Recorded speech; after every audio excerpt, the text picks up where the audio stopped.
Hello and welcome to coverage of Grand Prix Atlanta. Marshall Sutcliffe in the booth with the Zach Hill. We have Jamie Parke fresh off of a top 8 at the Pro Tour playing against Sam Black, and they are underway. We had a chance actually, Zach, to watch Jamie Parke build this deck, so you are actually going to get a chance to see that later.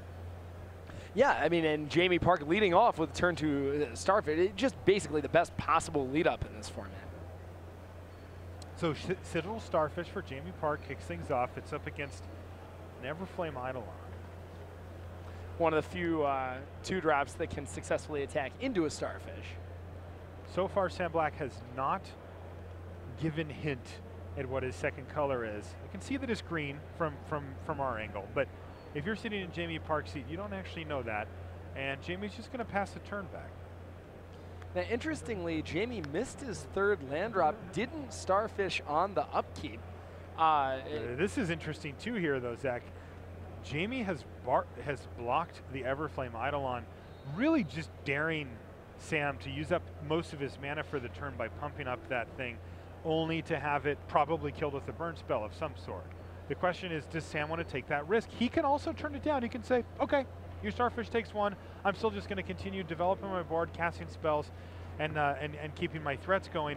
Or he can call the bluff, and he can say, sure, I pumped my guy. Yeah. So what Jamie really needs, looking at Sam's hand, is actually a proper removal spell. Yeah, and I guess, you know, if you're Jamie, you don't have your third land, you're valuing that Starfish highly. Sam has to say, if Jamie's willing to block, he's obviously got something. Right. So Jamie has scryed and has decided to keep it on the top, and we're going to see Magma Spray take down the Everflame Eidolon. What was that? And Sam Black not shocked at all to see that, though. It does look like Sam's passed the turn back. It didn't have anything to add to the board. Is that what you're seeing too? I was passing priority. Oh, shit. And it looks like we may be asking when exactly this is happening. One step at a time, right? Oh, okay. So what happens there? Like, did it take one damage first? That could be a big deal if Sam has like a Magma Jet or maybe a Magma Spray of his own in his hand. Oh, really? Yeah. If this all happened before damage happened, then those cards won't be enough. It'll take a Lightning Strike or something along those lines to finish off, or to kill the Citadel Starfish. And we see, I believe, what looks like a Magma Jet in Sam's hand. So this one damage is a big, big deal. Yeah. Why don't we do it after combat damage is over? After combat damage? Okay. Players clearly having a meaningful conversation about this. I mean, this could dictate the pace of the entire match. Obviously, Jamie's going to want to be able to scry every single turn. All right, it looks like it was after damage. And that makes sense because, you know, it does make sense that Jamie would let that damage hit the Starfish because he gets to see if Sam Black plays something else that might be better to kill with the Magma Spray. Right. After Sam Black passed a turn back, that's when he pulled the trigger on the scry and on the Magma Spray. So Starfish down, and Jamie Parke kept a card on top of his library that was not a land. Yeah, I mean, that's what we're definitely seeing here. Not the most intuitive play. You'd expect him to be drawing, but when it's a Lightning Strike, you know, it's a card that you know you can cast. It's one of your best spells. You really don't want to have to ship that to the bottom. And here's a Kregma Butcher now for Jamie Parke. So Jamie really not in particularly bad shape despite all the land drops that he missed.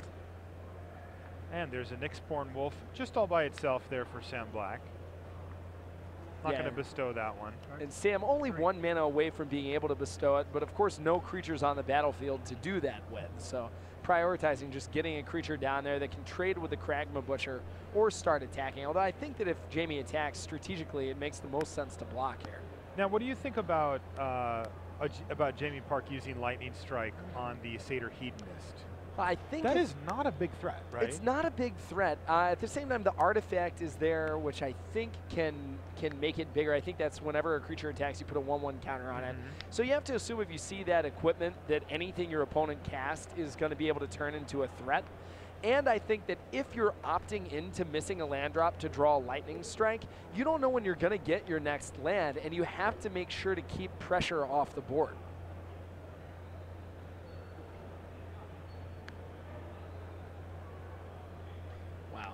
All right, so here's Warwing Siren just getting suited up like a boss. Warwing Siren, commonly thought of as really one of the best commons in the entire set, if not the entire block. Does a really good Wing Steed Rider imitation. And we see why that is right now. Natural 3 power with the potential for even more damage in the air from Jamie's side due to Dragon's Breath, or Dragon's Mantle. So Sam Black follows up with Ferris Band Thunderhoof. He does have Armory of Erois as well, which can start making that an increasingly more threatening card. But right now, Jamie Parke looks to be in the driver's seat with basically a dragon. I mean, the thing has 3 power naturally, but fire breathing on top of it means he can start hitting for damage in chunks of 5 in the air potentially. Yeah, and right, exactly. And even if Sam has a removal spell that gives Jamie an extra card, not that there are that many removal spells in red and green that are capable of killing a 3/5 flyer. And wow, Jamie just dumps his hand on the board. He's still got 2 cards left, but he's got Vaporkin now to help aid the beats in the air and diversify his threats a little bit. And an Artisan of Forms as well, which can do some nice things. Now Sam Black's just going to attack with the Thunderhoof, but a nice follow-up play. Ferris Band Raiders. If that thing gets to start attacking, he can take over on the ground, but Sam Black has bigger problems here. It's the air that matters. That's exactly right. With Vaporkin and War-Winged Siren, Sam, no reach creatures on the battlefield. Red-green not really known for its flying defense. Sam needs to muster some air defense right now or find a way to give those ground pounders Trampler to be able to race on the ground. And with Artisan of Forms from Jamie's side, you know, that 5/5 of Sam's could turn into a liability. Absolutely. All right, so Jamie, I think, is going to play a Sealock monster here. No, Whitewater Naiads. Oh man, that's much different. He's going to make his Sigiled Skink unblockable, which is going to allow him to get, I guess I won't call it free, but get a Scry Trigger here, along with attack in the air for a bunch of damage here. 1, 2, 3, 4, 5, 6, 7 damage. That's half of Sam Black's life total, plus a Scry. Plus a Scry, exactly, and it sets him up. Next turn, we see 3, 4, 5, plus 2 mountains on the battlefield. Jamie representing 7 more damage in the air. So the Skink being able to get in was actually huge that turn. It was a whole turn. It was exactly. It was literally an entire turn. So Sam needs to bust out an answer here or witness dying to the aerial assault from Jamie's side. Yeah, he's got a nice board state going here. Unfortunately for him, Jamie's at 17, so it's really, really hard for Sam to come up with a situation where he just wins out of nowhere. And even Harness by Force is a card that comes to mind as a potential here, as Jamie does only have 2 blockers. And Sam does have 6 mana. That would allow him to attack for 5, 6, 7, but yeah, it looks like he just doesn't have it. It's just not enough. So Sam Black has to scoop up his permanents, and we're going to go to game 2. You can look at our feature match area. And that's not something you really see often. I mean, Jamie missed, I think, 2 land drops. Yes, and still Scryed. and Scryed, yeah, Scryed keeping a non-land, and yet won that game in very decisive fashion. Yeah, he kind of just beat him down on our back tables. You see, do you want to say it? I've been training you how to say his name. Li Shi Chen? No, that one you've got. You're really good at that one. It's his opponent. You're the best at the German pronunciation. Yeah. Valentin Machl. Machl. Yes, yeah, exactly. Yeah. Valentin Machl, yeah. And so he's there, of course, over from Europe. He's from Austria, and that's a heck of a match, by the way. We've got some really good ones, considering this is the first round coming off of buys.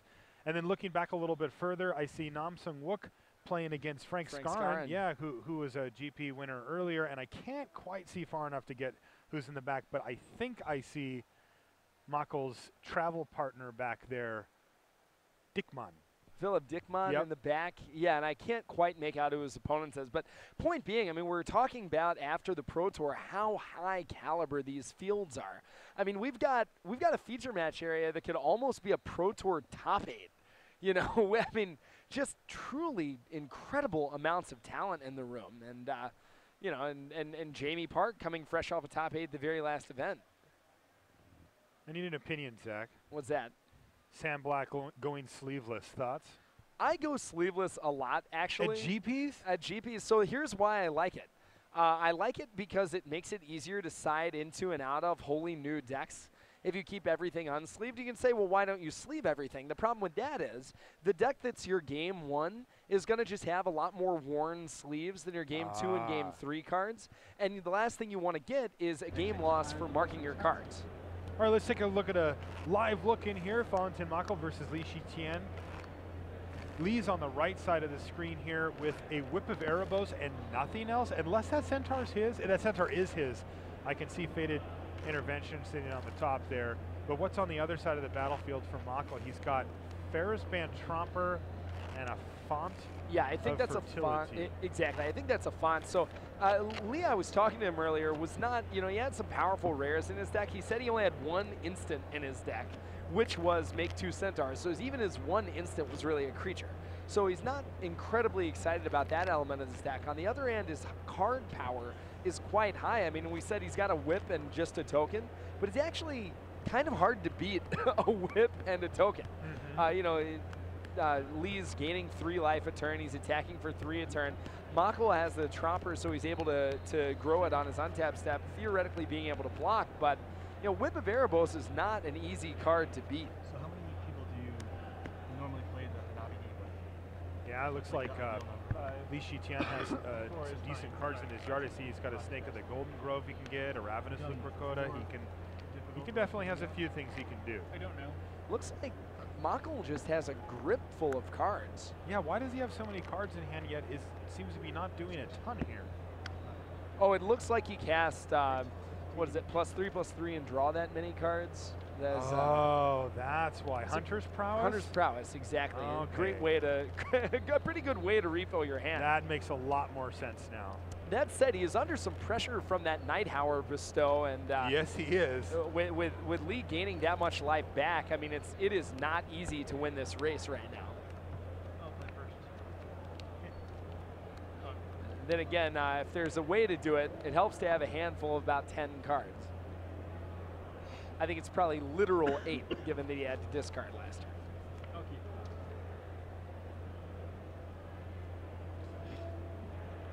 I remember Randy was talking about at the Pro Tour that the future of card drawing was green. We're kind of seeing that. He's right again. So let's move back to our main feature match. Sam Black versus Jamie Parke. Both with multiple Pro Tour top 8s under their belt. Sam Black, interesting. I was going to say, so talk about switching out your deck. He did in a big way here. Melita's Charlatan for Sam Black. Jamie Parke looks like he's stuck to his guns here. He's got the new Eidolon for double red, sitting there with 2 islands on the battlefield. Perhaps a little awkward. Not the most optimized mana base there, and Jamie just not drawing lands this entire match. No, has to discard here on 3rd turn of the game. Melita Charlatan battle mode for 2, and Vaporkin to follow up. Another missed land drop, and he has no red with, I think, 5 red cards in his hand. Man. This could get ugly very quickly, or pretty if you happen to be a Sam Black fan. All right, Sam draws his card for the turn, battles for 4. This is where Sam needs to make sure that he plays tight and closes this game out as quickly as possible. Unfortunately for Sam, he has no play this turn. Yeah, it looks like he's got an eye gouge. Wall, an eye gouge. Maybe, is that another Melita Charlatan in his hand too? Hard to say. Yeah, he's hiding it from us now. I mean, we see with Jamie, what Jamie did was keep a 2-island hand on the draw with probably a reasonably even balance of blue and red cards. A totally reasonable keep, but just not getting paid off for that keep here as he continues to just discard card after card after card. All right, here's the 3rd blue source, which is going to give him Warwing Siren, which is actually quite nice here. Yeah, Warwing Siren holding off both of Sam's creatures, but well, Sam, you see I'm going to represent a Necrobite here. It kind of doesn't matter from Jamie's side, right? He just must block. I think you have to block. Yeah, you can't be at 10 and just not doing anything. You know what Sam's doing is allowing his eye gouge to become live. Of course, if he makes the Warwing Siren into a 0/2, either of his creatures can kill it. But I don't think you can afford to just take the damage if you're Jamie here, falling to 6 life. But I mean, maybe that's what he does. He does exactly that. He draws another land. Really, really, really, really wanted to hit a mountain there. He's got Magma Spray in his hand. If he had hit a mountain there, he could confidently block the Vaporkin, knowing that even a combat trick won't get Sam Black out of it, but he can't find it. And if you're Sam, I think you just make the same attack. I mean, there aren't that many cards with 4 blue mana up that can blow you out if you cast Eye Gouge. I think he's not attacking with the Vaporkin because aerial formation sort of counteracts his eye gouge, but that's really one of the only cards that Jamie could have there for a true blowout. All right, so Sam's going to fire off the eye gouge on the Warwing Siren. There's a retraction helix, though, in hand for Jamie Parke. So does he bounce his own creature? Does he even need to? No, that's just going to keep it alive, right? So the creatures are going to bounce off of each other, and then he's going to get to bounce something on his end step or whenever he feels the need. Not a bad play here for Jamie Parke. No, it's exactly what he wants to happen. He gets some value. He gets to keep his Warwing Siren alive. Card does some work. That was huge. That was huge. I mean, it's not, you know, they still traded 1-for-1. It was basically a battle growth with upside, you know, put a 1/1 counter on it. But definitely it allows Jamie to start using that Warwing Siren to stabilize, not looking as perilous at 6 life. And it looks like Jamie's thinking about getting on the offensive here. Yeah, he's going to start off with a Vaporkin, though. The reason he's playing this first main, normally people will wait till after attacks. He's considering doing it to make sure that it resolves. Right. The last thing he wants to do is commit to an attack, get that Vaporkin dissolved or get that Vaporkin nullified, and get hit back in the air for 2 more points of damage. Oh, he's going to go for it, though. It's a bold attack from Jamie, but I do understand that. You just saw your opponent cast Eye Gouge. You saw that your opponent didn't do anything in response to your Attraction Helix, so you can reasonably infer that he's not very likely to have another removal spell in hand. Right. All right, so what does Sam Black have for his turn? Well, he's got that Melita Charlatan. We knew that part, but what else does he have? I think he's got a Mnemonic Wall that he could use to get back Eye Gouge and take down Vaporkin. He doesn't want to do that, though. He's actually just going to let them trade off. Maybe that wasn't a Mnemonic Wall? He's got a countermand. Oh, he does have a Mnemonic Wall, but he's got countermand in his hand, which I think he wants to leave open.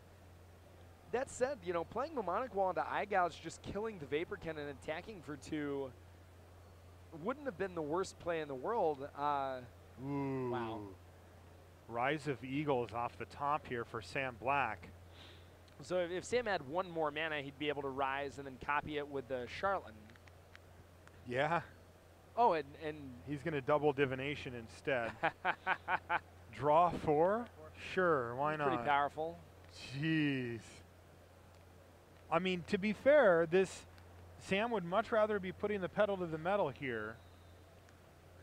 But this will set him up for the late game. Oh, he even finds a nice little attacker there, too. That thing can get in twice and change the clock by an entire turn.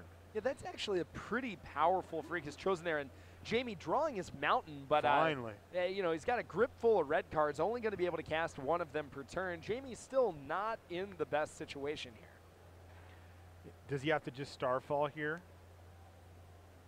I think you definitely do not want to let that Melita Charlatan untap after your opponent has just drawn 3 cards with it. Or sorry, 2 cards. All right, there's Sealock Monster for the big follow-up for Jamie Parke, trying to scrap his way back in this, and he has. Currently, he's in a reasonable position. Unfortunately, his opponent drew 4 cards last turn, and that's going to be pretty tough to get through, and we are going to see double Rise of Eagles. Wow. That is incredible. Have you ever seen Revel of the Fallen God? Have you ever seen the blue one? Because here it is. And that is ultimatum level powerful effect. You're going to get 4 2/2 flying enchantment creatures. That is ridiculous. You're going to get to scry twice. It's lethal. Yeah. You know, like next turn, Jamie Parke must do something here. And Jamie already discarded Sudden Storm. So one of the easiest ways he has to stay alive, he would have to have a second copy of to even be viable in the format. He's already gotten rid of one of them. And there's only 2 packs of Born of the Gods. Did Snake not attack? Snake didn't attack. I think he wants to leave Farika's Chosen back to block the Sealock monster. Really? That's what he's doing. I mean, I think he's saying, like, look, I'm going to win on my counterattack anyway. But he's actually not, right? I mean, if he attacks with all 4, then he gets blocked and one of them gets killed. I guess he knows he has counterman, so he's fine. Yes, that's exactly right. Okay, fair enough. You know, because Jamie's hope here, of course, is to be able to block, kill one, go take 2 to go down to 2 and be barely stable, but unfortunately, Sam Black's not going to allow that. So here's Starfall to hit a bird, and Counterman snaps it off, and we're going to get a game 3 here in round 4 from Atlanta. Even if you don't have countermand, I don't mind the attack. It's 1 additional damage, but crucially, it's not 2 additional damage, so it doesn't make you know, an extra bird lethal. And you'd be trading 1 damage for 5 damage on that specific attack. All right, here's our live look-in. Back over at our other one. Oh, it looks like this game is still happening. That whip is still sitting there. Somehow Mako has his entire mana base in the red zone. A lot of life gained on Lee's side of the board between Whip of Erebos and Nylia's Disciple. He's probably at 100. But he looks like his Vulpine Goliath has double trample here. Wow. It's not a real thing. 9-point life swing every turn. So, players trying to figure out which card to draw and how. Yeah, I have no idea what's going on yeah, here. could not possibly tell you what is happening. I think there may have been a scry, and we're trying to see which card is the appropriate card to draw this turn.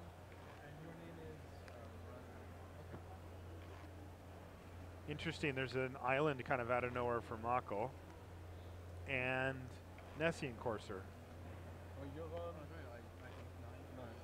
That Nessian Courser is a great Magic card. Not exactly what you want when your opponent has a 9/8 Trampler with lifelink attacking you every turn.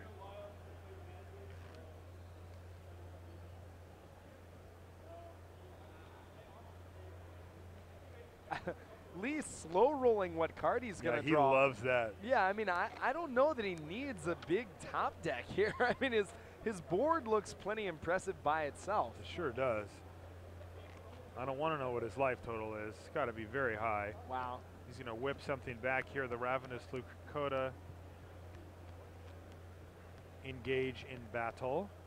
Is this a lightning? Oh, it's a Triton Tactics. Sure. It looks like the splashed Triton Tactics.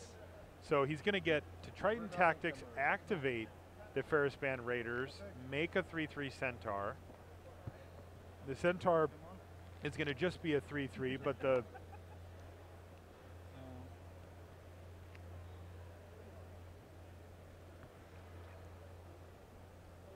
Okay, so and it looks like he's going to be able to muster an answer for the Vulpine Goliath. Has enough power to put in front of it. And not going to be able to kill the Lucracota, but is going to be able to stop the damage. Lee still gaining a huge amount of life. Centaur, 3/3, enchantment centaur. Oh, there you go.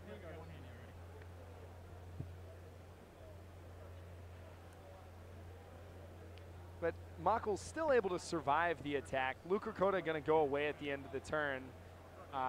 Lee's got still a 3/3 with trample, and follows it up with some more creatures, plus loading up the graveyard for his whip. just comboing off here is Li Shiqian, just going off. Now Lee did miss with the Wayfinder. It looks like he hit Ordeal in 3 lands. So didn't hit another creature, but did mill some excess lands off the top of his deck. He can't really be too upset about that. All right, let's head back to our main feature match. Jamie Parke versus Sam Black. We're in game 3 here. Sam Black did a little change up on us. He's moved over into blue-black after game 1. It's not what he showed us in the first game, so this is pretty interesting. Deepwater Hypnotist kick things off. Yeah, so Sam having the first play. Jamie does actually have a reasonable mix of lands and spells this game. We saw Jamie play 2 relatively competitive games after missing land drop after land drop after land drop. So, you know, Sam cannot be excited that Jamie has something resembling a reasonable draw right now. Yeah, I don't know if I'd call the last one reasonably competitive, but the first one certainly was. Yeah, I mean, definitely the last game, Sam drew you know, infinite. 4 cards off of divination made 4 eagles, but you know, Jamie was at the point where he was like attacking with cards. He You're had right. a Sealock monster out. You know, It's true. Sam was not attacking when Jamie was at 6 life.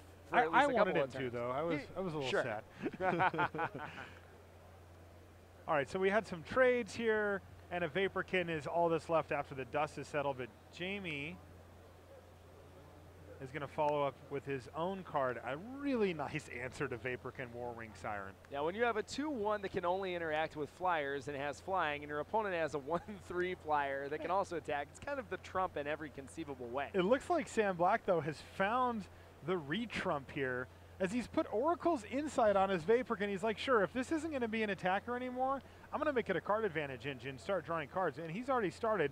Remember, with Oracle's Insight, you get to scry first and then draw the card. He pushed a card to the bottom and drew.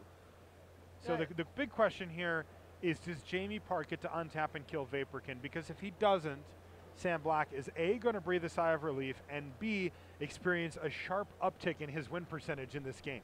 Yeah, if you're Sam, you're thinking, okay, there are a lot of ways to deal with a 2/1 flyer, but I'm going to draw a card immediately. I'm going to make Sam kill it, or I'm going to make Jamie kill it as opposed to developing his board, and there's always the chance I can untap and draw a threat every turn. That said, Jamie does have another answer, which is just to put a lot of pressure on Sam. He's got 5 mana and a Warwing Siren. We see the Dragon Mantle. That's going to boost the Siren into a 2/4 with fire breathing for the low cost of 1 mana, plus give him an extra card. We could see a little bit of a combo turn here with that Warwing Siren. All right, Nyxborn Triton on the Warwing Siren, and it looks like Jamie Parke says, well, I don't have a way to deal with Vaporkin, so I'm going to try to smash your face as hard as I can, as quickly as I can. Exactly, 4 damage in the air. It's a 5-turn clock. That Warwing Siren's going to only get bigger and bigger and bigger. Sam needs to either be able to bounce it, tap it, or get it off the board, or risk dying to that Siren in very, very short order. Sam's going to activate his Vaporkin. He's thinking about the scry right now. These are, like, he now knows that the tides have turned and that Jamie Parke's game plan is to beat down. So Sam is going to be looking for fairly specific cards. They're going to help him deal with the threat that he's under right now. The longer the game goes, the better for Sam Black. That is his main consideration here. How can I make this game go longer? Jamie does not have an answer to Vaporkin with this Oracle's Insight on it. Yeah, you have to assume that Jamie would have answered the Vaporkin if he could. It's just too dangerous to give your opponent an extra scry and an extra card, even at the cost of a few points of damage. Freak is chosen there for Sam Black, and then kind of ominously passes the turn back. I mean, is Jamie Parke thinking countermand all the way here? Yeah, you saw the countermand early. It's something that I think you have to think about. Also, Griptide, Sudden Storm. I mean, Sam could just have any answer. But I think what Jamie's thinking is, look, I'm committed to my plan of Warwing Siren. If Sam has an answer, then he has an answer, but I'm not at the point where I can play around it now. I need to put as much pressure on Sam as possible so that I don't just straight up lose to that Oracle's Insight. All right, well, Dragon Mantle's resolved, so this takes the whole Griptide angle a notch down. Right, yeah, So and just explaining the reasoning behind that. Clearly you want a Griptide in response to the Dragon Mantle, because the way it works is that if you do that, the Dragon Mantle never actually enchants the creature, so Jamie wouldn't get to draw a card. I mean, that would be huge here. right, so that's not on the table anymore. Is it countermand? Would he have countermanded the Dragon Mantle? Wow. Now it's a Fate Foretold piling up on the Warwing Siren, and it is in fact countermand. Sam doesn't want Jamie to get that second draw. No, you don't get it. He does get the mill here. But the Warwing Siren in Jamie's favor here does still pick up the counter because it was targeted by a spell. So it's not a total loss for Jamie Parke as far as that goes. And right now, that Warwing Siren is getting out of hand. So I really think that Sam is telegraphing a sip of hemlock right there. Basically, Fate Foretold would just represent 2 whole cards Okay. if Sam's plan is to kill the Warwing Siren when he's at 6. Spiteful Blow, also Spiteful in Blow. the same category here. Yep, exactly. Spiteful Blow could get Jamie off his second island as well. But still, I mean, if you're Jamie, you have your Dragon Mantle on it. You got the counter out of the Fate Foretold. You're still going to be able to attack for 7. For 8. Sorry, for 8? Yes. Oh, wow. Yeah, 4, 5, 6, 7, 8 damage. I mean, that is a just giant It's attack for half Jamie. of Sam's life total. All right. A draw step for the Sam Black. And another one. He's digging. He's looking for something. And he draws it. It's an island and... Yep. Zach Hill with the call. Sip of Hemlock is going to take down Warwing Siren, leaving a lowly Nyxborn Triton facing down a death-touching Pharika's Chosen, and things are looking much better for Sam Black. Sure, he had to take some hits to get to this point, but that little Vaporkin is just churning out cards. It's already drawn him 3 extra cards this turn and given him the ability to scry some of them to the bottom. A thing that is important, I mean, Jamie just got a Warwing Siren with 3 enchantments on it killed, or 2 enchantments on it. But Jamie's not actually behind. He still has the Triton on the battlefield. Dragon Mantle already drew him a card, and we see him with a grip full of threats. So Jamie, you know, it's not as though that just because Sam cleared the way of the Warwing Siren that he is just in good shape right now. Okay, so Divination for Jamie Parke reveals Starfall and Lightning Strike. If he wants to get hyper aggressive, he can Lightning Strike Pharika's Chosen and start battling for 2. You know, and I don't hate that play because it is a 4-turn clock, but I think you just have to kill the Vaporkin with the Oracles inside of it. Agreed. I did say hyper aggressive, not reasonably aggressive. Right. So yeah, let's just kill the Vaporkin, get that thing off the table, and see where the dust settles. I mean, Sam definitely got his value out of it, but Sam had to use a card to get that going, so he's up, you know, 2, maybe 3 cards on the deal. Jamie Parke just got a card back off of the Divination he played, so things can definitely turn back around for Jamie. The question is, what are Sam's follow-ups? And he's going to take Sip of Hemlock out of his yard with the Mnemonic Wall. And, I mean, asking what Sam's follow-ups are, that follow-up was a big game. Sip of Hemlock, one of the very few cards in the format that can straight up eliminate any threat. And having that additional copy of Sip plus an 0-4 wall that blocks ground pounders when you're at 8 life is a huge deal. And Jamie, of course, having to play the 4-4 flyer right into that Sip. Goldforge Sentinel, but Jamie's going to play around it. He had a plan. Lightning Helix is going to bounce, and that is going to potentially put Jamie Parke in the position to have a 2-turn clock in the air, assuming that everything goes well with this Goldforge Sentinel. Retraction Helix. What did I say? Lightning Helix. Lightning Helix. Playing modern for a moment. But yeah, I mean. Thank you. Yeah. And that was well set up by Jamie. Yes. You know, basically knowing, okay, you've got Sip. So, I mean, Sip trading for Retraction Helix, which is not the worst ever, allowing Sam to get in a point of damage. But definitely, Sam's got to figure out how he's going to survive 2 flying attacks.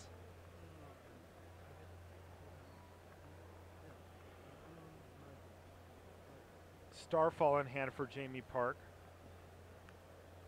And there's Rise of Eagle. So Starfall actually going to be a big deal here, as not only is it going to get a chance to potentially 2-for-1 Sam on the board, it's also going to do an extra 3 damage, which probably won't matter, you know, given that Sam Black's at 8, but it might.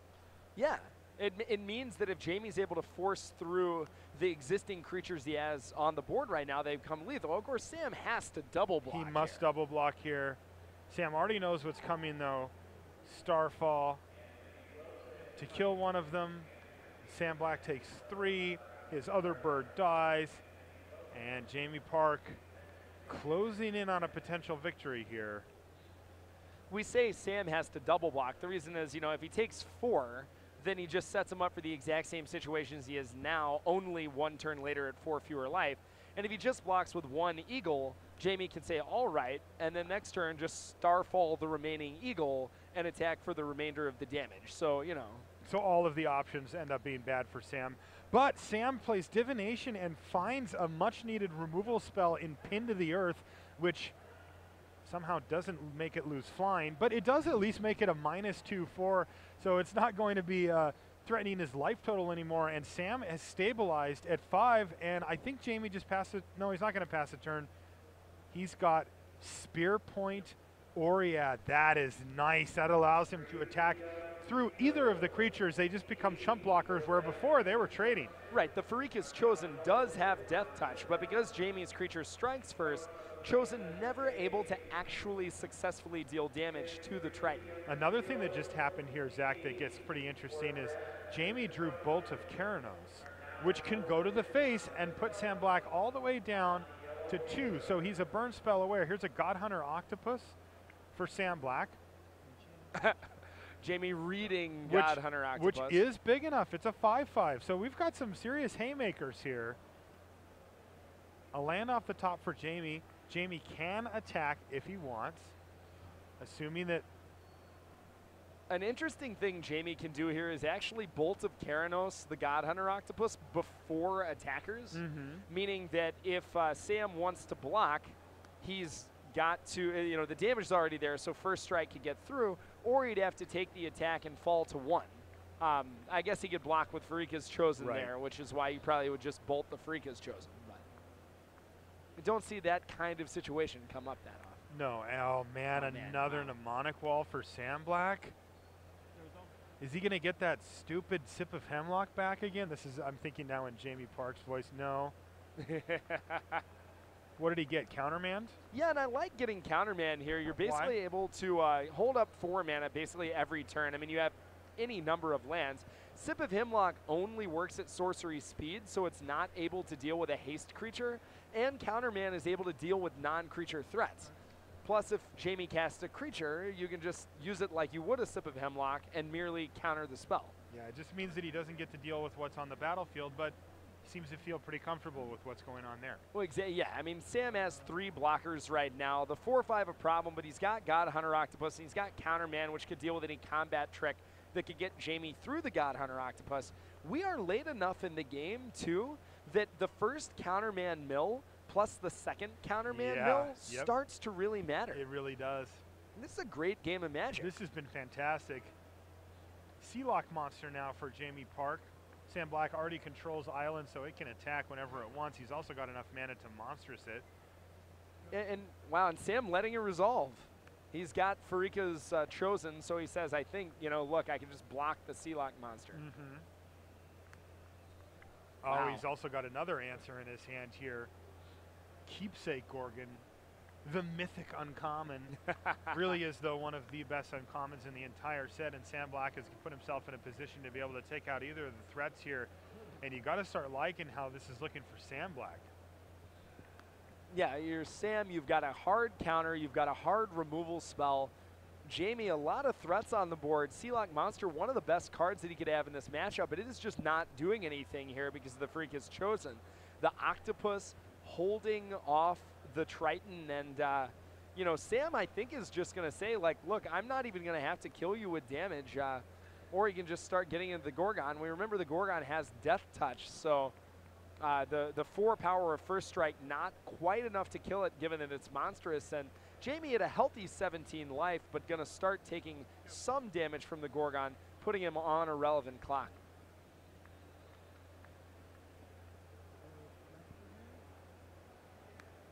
Artisan of Forms here for Jamie.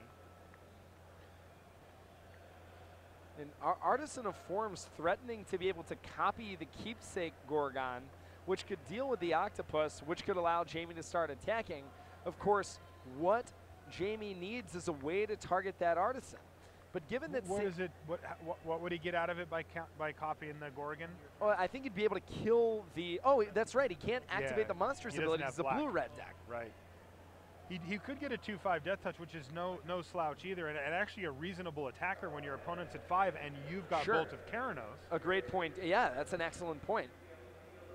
Oh, wow. What is happening here? We are seeing a rescue from the underworld targeting 2 mnemonic walls. So the mnemonic walls just went into the underworld to save their wall friends? Oh, and that Artisan means that no copying shenanigans going to happen. This is ridiculous at this point. Sam Black just taking Jamie Park to Value Town here. Mnemonic walls number 3 and 4 hitting the battlefield just in this game. Sam getting very, very aggressive right now. Sam's counterspell also means that Jamie's burn spells can't even go directly to the face. He has Bolt of Keranos in his hand, but if he draws another one, Sam has an answer.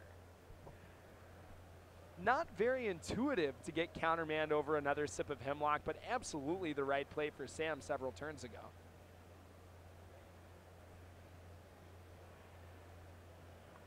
This has been a fantastic game.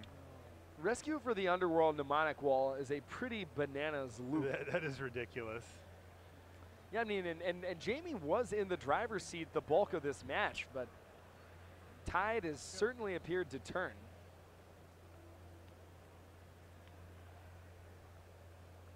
Whitewater Naiads off the top for Jamie Parke normally would be one of his best draws here.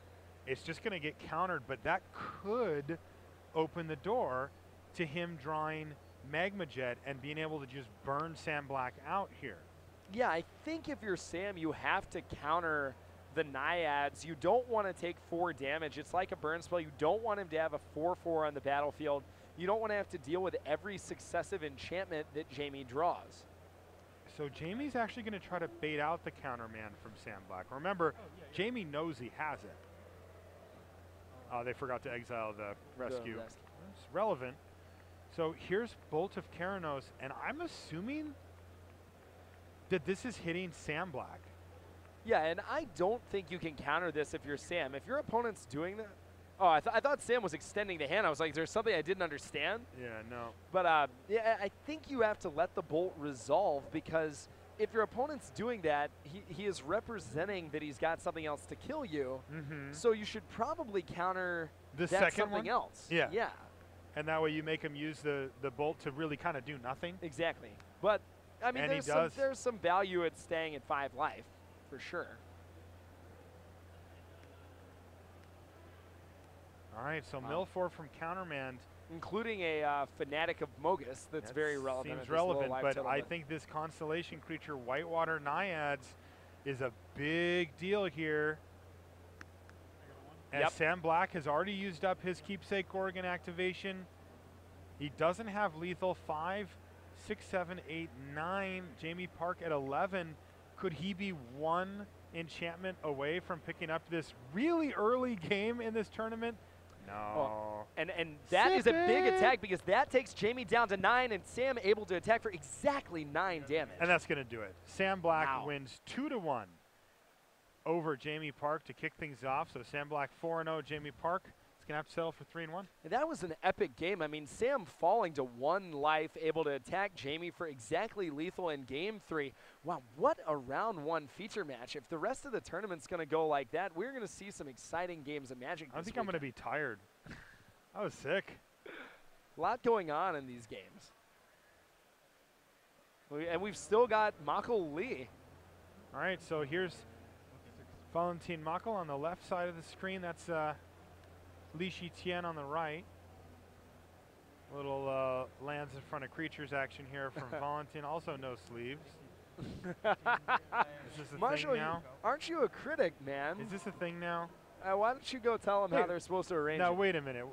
Why did you assume that I said that either of those were negative? I was just calling the shot. Ah, okay. No sleeves, lands are in front of spells. There's no implication there. And the Splash Triton tactics off the unknown shores. Yeah, and I mean, you are right that I find both of those not awesome. But I wasn't trying to say that before. I'm saying it now. Marshall is literally just saying right now. I'm just saying. All right, so it looks like they're going back and forth here with a Blood Crazed Neonate that looks like it's been cast into darkness. Wow, a Born Overlord here for Makel. 1, 2, 3, 4. I think he's only got 4 pips of his own. Well, and then 2 more from the Overlord, right? So I counted the 2 on the Overlord. Oh, because those enchantments are my fault, controlled by Lee. Correct. Got you. So yeah, a mere 4, but that is a lot of power in the air. Yeah, 10. Not too moderate. bad. Not too bad. And you've got some neutralized creatures over there that are more than happy to be sacrificed for the Overlord while your Harpies get in for damage. All good, if you allow me to. I'm going to go ahead and say I'm not sure what all the hand gesturing is about, but it looks like they've got everything sorted. And this is just math being done by Li Shitian.